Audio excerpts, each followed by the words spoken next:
everyone, and welcome back. I am updating from my 32-week and 6 days, so 33 weeks tomorrow.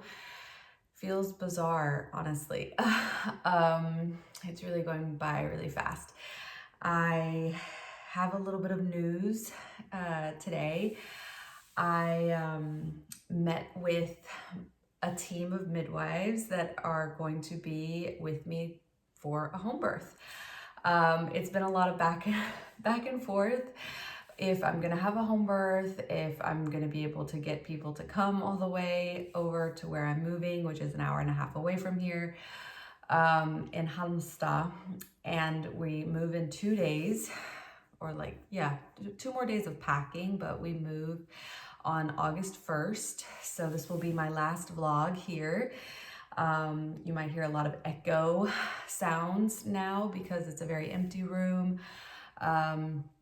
We are leaving this, we've been living in a very temporary short-term contract apartment here in Malmö, but it's been an amazing place to land, but it was also never a dream apartment. So I'm actually really excited to move and start to get settled and start nesting because it's starting to feel like we're getting really close.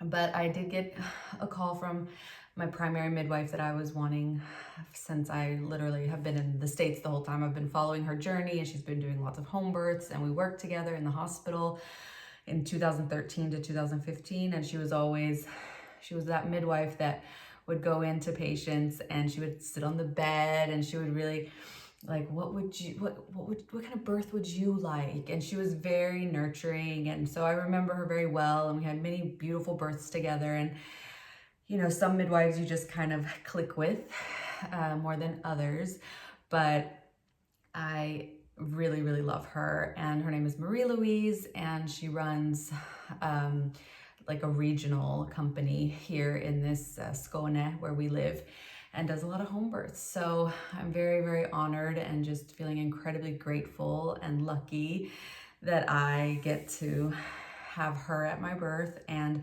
along with her, I get to have Michelle, which is also a person that I worked with for those 2 years. I worked in labor and delivery back then in 2013 and 2015. She was working there every summer, or at least two of the summers I was there, and she was working as an assistant as well while she was studying to be a nurse. So yeah, it's been incredible. She also works in Malmö at the labor and delivery ward, but she also attends home births with Marie-Louise. So I have those two, and then I have an incredible backup named Jasmine, and I haven't known her for very long, but we worked together in the postpartum ward when I moved back, and she very much, she had her third baby at home, and it's just, you find all the people that are in alignment with what you do and that are super passionate about what we do very quickly in this field. And so, yeah, we had clicked really well, and she's going to be the backup. But I also said, hey, if you are open to it and you're able to, you can come too. So that's feeling really good. And then also I have Jade, who is a doula that I trained. And so it's going to feel really awesome to have such an incredible just group of women to be there and empower me. And yeah, feeling very lucky. My husband came to the visit. He was able to come. So he's just the most supportive husband. I'm feeling just so internally grateful and loved, and really feeling a lot of the oxytocin, love hormone just flooding my body right now, and a huge sense of relief that this is gonna happen. Like, I'm actually gonna be able to maybe have my dream birth at home in a new town, city. It's just blows my mind. It's all gonna happen very soon. So I'm feeling all the feels right now. But today I actually really wanted to also talk about naturally inducing activities. So these are things that people have maybe talked about for years and years and years, but I, as a doula, I didn't really find out about these things until I started working as a full-time doula in 2021 in Portland, Oregon. And so I was working with a lot of midwives and OBs and, you know, of course, a lot of doulas that we were always processing our births together. And you learn a lot when you become a childbirth educator as well about, you know, different methods that people can use to induce naturally. So what does that mean, inducing naturally? The body's going to go into labor when the body is ready. When baby, body, mind, all things are in alignment, that is when it will happen. And none of the things that I'm talking about today are going to be like forceful and putting you into labor. If your body's not ready, it's not going to happen. So these are things that are really helping our cervix to soften. So what do we mean by that? We have our uterus and then we have our cervix. And our cervix is the opening to the uterus, but it's really long and it's really thick. And it takes a long time for it to shorten, for the consistency to turn from like hard, like firm, like your nose, and to your earlobe, like soft and squishy, and you're able to manipulate it a little bit more. So this is a very long process. For first-time birthers, this part takes the longest in labor. So a lot of the early labor symptoms, you may be having a lot of contractions, and you go into the hospital and they tell you, oh yeah, you're 1 centimeter. And you have to go back home because you should be at the hospital around 6 to 8 centimeters. That's when you're really in active labor. So it sounds like a long time, but according to studies, about 24 hours for a first-time parent to go and have this shortening of the cervix, the softening, that whole process takes time. And everybody's different. Everybody's going to dilate differently. But I really try to educate my clients and patients that when they come in, that's like, I was 3 centimeters when I was here 5 hours ago and I'm still 3 centimeters. I've been working so hard, and you know, it's very challenging to hear that, oh, you're still 3 centimeters, when every person has a different feel and is going to have a different feeling of when they do a vaginal exam of like, hey, your cervix is this. They really should be giving you all of the numbers and not just dilation, because dilation, 0 to 10 centimeters, that happens last. Really, the thing that they should really be educating people on more, I feel like, in the birth world is, okay, so the position of your cervix. So our cervix moves. So when we're not in labor, our cervix is really kind of pointed back towards our tailbone and our spine. And when we start having contractions, it moves. So it starts and it gets into a mid position, and then it gets into more of an anterior position, lining up with the vaginal canal. And then that thick cervix, it starts to thin and disappear and move away, and then you start opening. So it's not a crystal ball. It's not going to tell us when you're going to have your baby or how much longer is left, but it is going to tell us that, hey, the position of the cervix, when you were here 5 hours ago and 3 centimeters, it was in a posterior position. And now that cervix is in an anterior position and you're 3 centimeters. That's a huge change. And so people need to be really like, oh, okay, I'm not working for nothing, you know? So that's the first thing. So they're feeling for what's the position of the cervix, and then they're feeling for how thick it is, how long it is, and then they're feeling for where the baby is in the pelvis. So there's these 2 little bony structures called the ischial spines. And so when any provider does a vaginal exam, they're going to feel for these bony structures and feel where is the baby's head in alignment with those bones. Is it above? Is it in alignment? Or is it underneath? And that will also change. So if it was 5 hours ago, 3 centimeters, and baby was really, really high up, we weren't even able to feel baby's head really, without really getting in there, and it might be very uncomfortable with an exam like that. Now the baby is even closer to those ischial spines. So babies come down also a lot. That's also a huge change. So it's not that you're still 3 centimeters. It's more just like the cervix has been moving forward and thinning out, and the baby has been moving down with every contraction. So that's huge change. So really asking for all the numbers when you get a vaginal exam is so important, because it can empower you, and it can also really be super challenging to hear if you're the same number, which is again just these made up numbers, and it's all by feel. So try to find out all of the numbers if you can. Ask what's the position of the cervix? What is the baby's position? What is, how much is it really thin right now? All these things can be really empowering.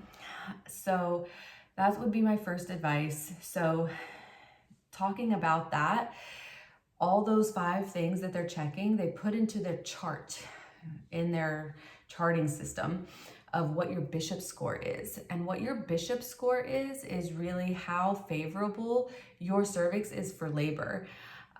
It's from 0 to 13, and depending on what those 5 things are that they check, it will give us a score. So either this is a very favorable cervix, you're above 8.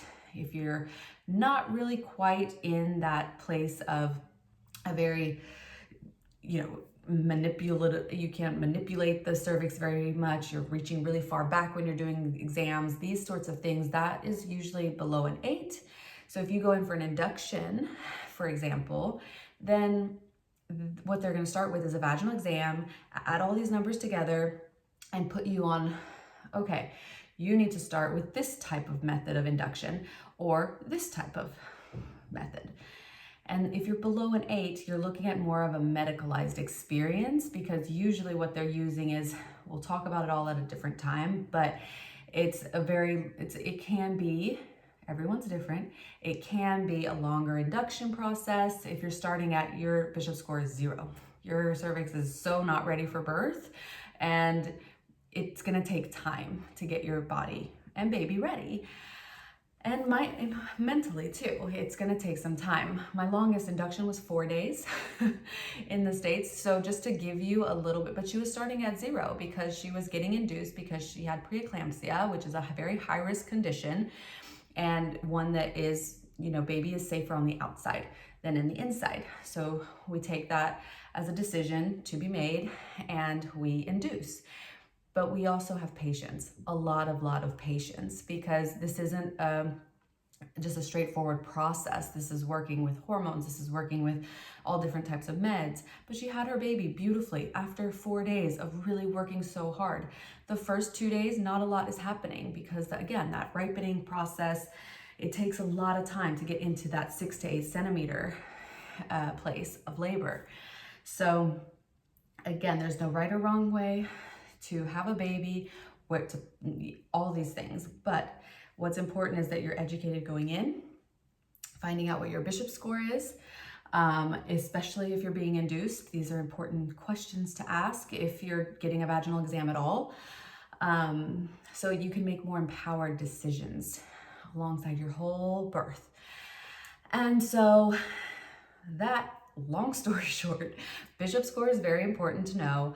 Vaginal exams, you really need to think twice if you really need to know all these numbers, if it's going to help you make a decision or not, or is it just going to mess with your head? Because again, this is a place of surrender, and it's not going to change anything. I mean, anything can change in 5 minutes with going from 3 centimeters to 10 centimeters. I've seen it, right? So it's not linear, and I really don't want people to get disempowered by numbers. So know the right questions to ask. All that to say, quickly now, I'm going to run through a few things that I'm going to be doing that are supported by evidence. Some are still controversial depending on who you're working with and where you are in the world. But I will link the studies below for anyone who's interested in finding out more. But evening primrose oil is capsules of oil. They contain compounds of prostaglandins, which are they're made up in the human body. They're not like a hormone that always exists, but they come as a demand. So for example, in sperm, you'll have prostaglandins that help ripen the cervix. That's why maybe sometimes you've heard, have a lot of sex at the end of pregnancy to get into labor. It's because sperm contains prostaglandins that can help soften that cervix to help it get more favorable. Or in amniotic fluid, right? Your waters break. Now there's lots of prostaglandins in that, and now your cervix is getting bathed in that all the time, which is incredible at helping your cervix get more ripe for labor. It means your body and baby everyone's on board. So now prostaglandins are just helping the process of getting softer and softer. So evening primrose oil contains these compounds. And so there's been no adverse effects ever been reported. You can get it at a health food store, pharmacy, and you want to do 1,000 milligrams if you're going to try it. This is what studies support. You do what you're comfortable with.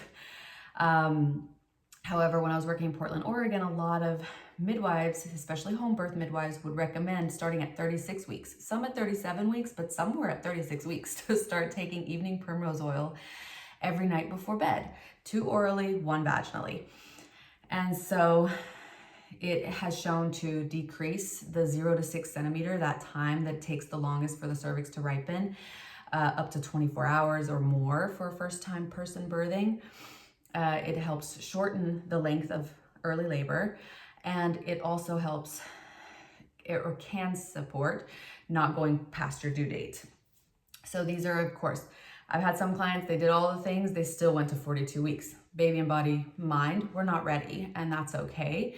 So again, this is no pressure, but this is just something I'm going to be doing starting at 37 weeks. Excuse me. I will start taking that every night before bed.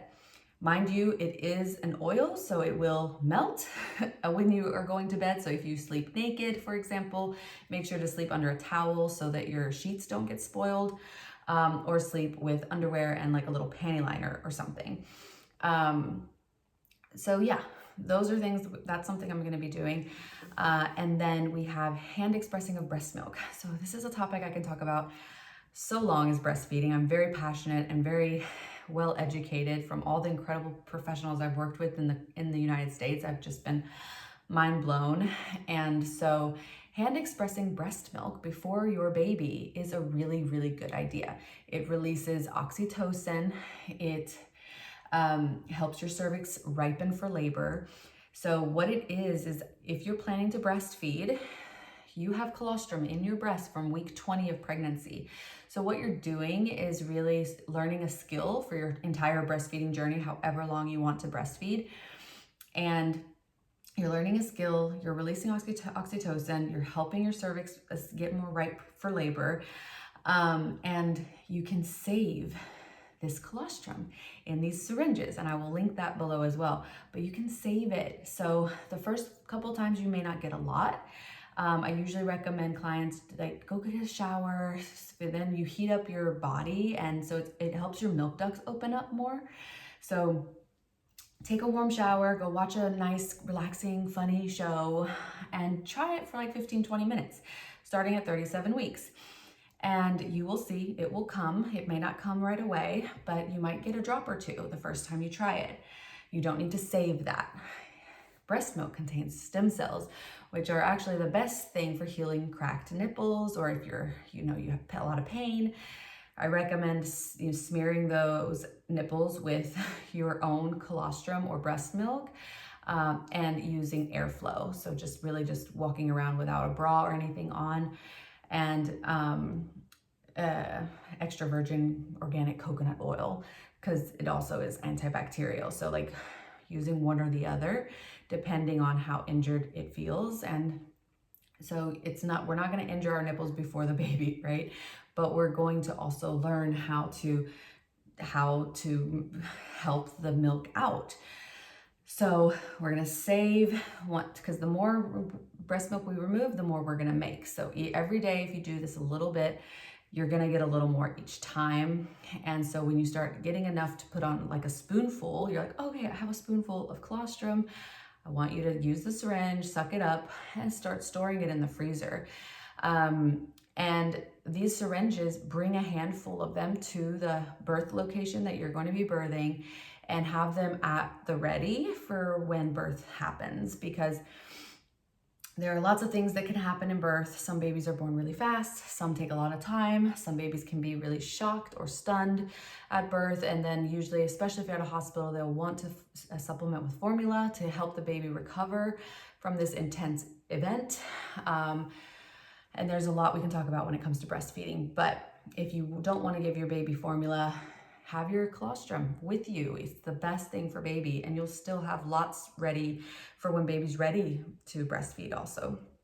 But ultimately, there can be other issues like blood sugar. Baby's having low blood sugar and is showing symptoms of this. They'll want to supplement with formula at the hospital.